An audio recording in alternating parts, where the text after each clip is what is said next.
L'année dernière, à cause du Covid-19, le Salon international de l'agriculture se tiendra cette année du 26 février au 6 mars. Plusieurs producteurs yvelinois y seront présents. Nous sommes allés à leur rencontre.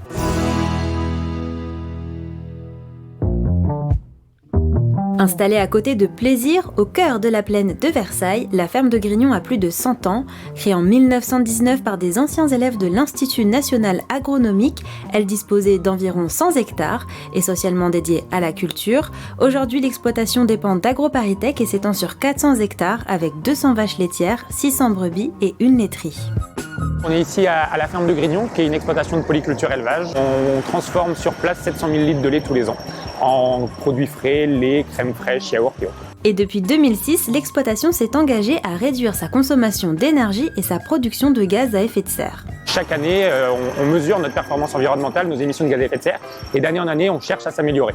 Et donc on a réduit à peu près notre impact environnemental de 30% depuis 2006. Ça passe par des changements de culture, des changements de pratiques culturales, des changements de pratiques aussi sur les animaux, optimiser l'alimentation des animaux pour trouver des aliments moins polluants, l'arrêt du soja par exemple, au profit du tourteau de colza d'origine française. La ferme de Grignon abrite une bergerie avec près de 600 brebis de race Berrichonne et Romane.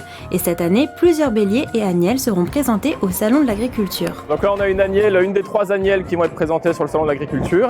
Elle a 12 mois actuellement, elle est normalement présumée gestante. Là, on est en présence de la race Romane, qui est une des 2 races que nous avons sur la ferme.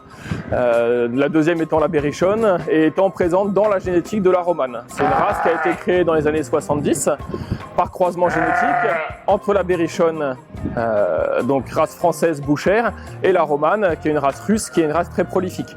Donc on est en présence d'une race qui a à la fois des caractéristiques bouchères et des caractéristiques de prolificité.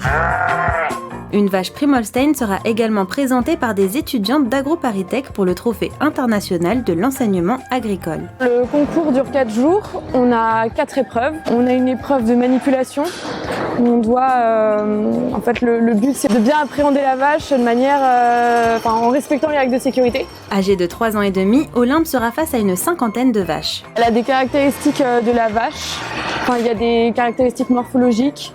Au niveau du pis, ouais, elle a des belles mamelles, elle a un bassin assez large. Ouais, il y a la ligne de dos aussi qui est prise en compte.